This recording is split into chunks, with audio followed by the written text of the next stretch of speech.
écoutez Europe 1, il est 11h30. Le journal de la santé avec Anne Le Gall. À la une de l'actualité, c'est aujourd'hui la journée mondiale de l'épilepsie, une maladie pour laquelle les idées reçues persistent. C'est en Corse et dans le Limousin qu'on est le plus sédentaire en France. Et puis, il existe désormais des autocollants pour faciliter le travail des secours lors des carambolages sur la route. Et c'est aujourd'hui la journée mondiale de l'épilepsie, l'occasion de rappeler que plus de 600 000 personnes en France souffrent de cette maladie. Oui, et la moitié de ces patients ont moins de 20 ans. Et même s'il existe de nombreux traitements médicamenteux, tous ne sont pas efficaces. Ces malades souffrent encore du regard des autres et de la méconnaissance de cette maladie. Les manifestations de l'épilepsie vont en effet de la vraie crise à des moments d'absence, comme en témoigne Patrick, qui est lui-même concerné. Par exemple, quand j'étais étudiant, j'étais en amphithéâtre et c'était moi qui présentais un travail. Pendant à peu près un peu plus de 30 secondes, je me suis totalement arrêté de bouger, de parler et compagnie. Et c'est ça les conséquences. Et encore, des absences, si on n'a pas envie d'expliquer, on dit qu'on a une migraine, bon voilà. Mais pour ceux qui ont des épilepsies avec des convulsions, avec des chutes et compagnie, là, les gens vous regardent comme un pestiféré. Patrick qui souffre d'épilepsie avec Mélanie Gomez. C'est en Corse et dans le Limousin qu'on est les plus sédentaires en France. Ces deux régions sont avec le Poitou-Charentes et la Lorraine les régions dans lesquelles il y a le plus de personnes sédentaires. Voilà ce qui ressort de la première carte de la sédentarité qui vient d'être dressée par le fabricant de podomètres connectés WeThings. Je rappelle qu'une personne est considérée comme sédentaire si elle fait moins de 4000 pas par jour. Les médecins recommandent en effet d'en faire 10 000 pour être en bonne santé. Et à l'opposé, c'est en Île-de-France, Rhône-Alpes, Bourgogne-Alsace et Franche-Comté qu'il y a le moins de personnes sédentaires. Oui, à cause des grèves, faut marcher. C'est vrai, non mais les transports en commun, ça fait marcher absolument. Forcément.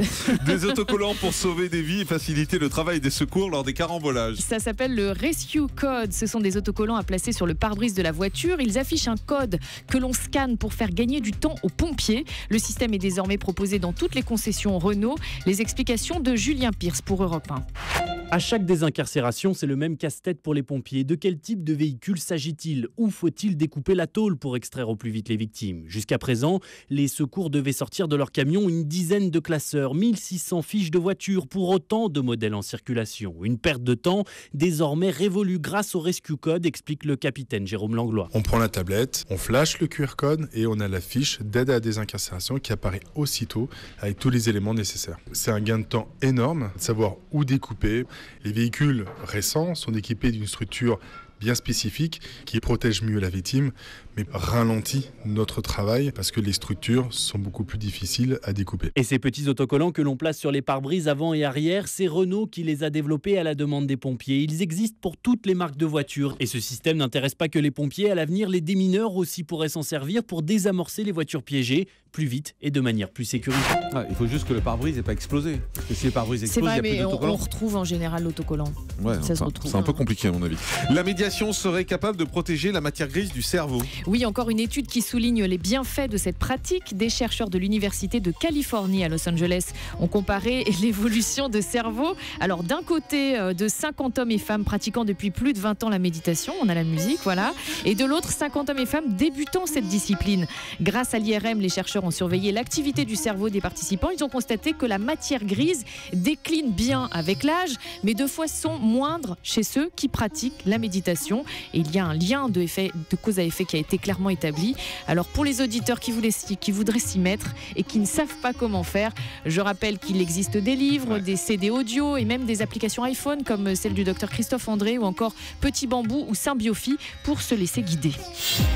Le chiffre du jour, c'est 660. 660 €, c'est le prix d'une boîte de 36 préservatifs au Venezuela. 660 €. Et oui, alors que le salaire mensuel moyen est de 785 €. Ces prix exorbitants sont la conséquence directe de la baisse du prix du pétrole et de la crise économique dans laquelle se trouve le Venezuela. Le pays importe en effet la majorité de ses biens et doit souvent faire face à des pénuries. Donc les préservatifs sont devenus des biens rares, comme les couches pour bébés, la lessive, le déodorant ou encore les rasoirs. Merci beaucoup.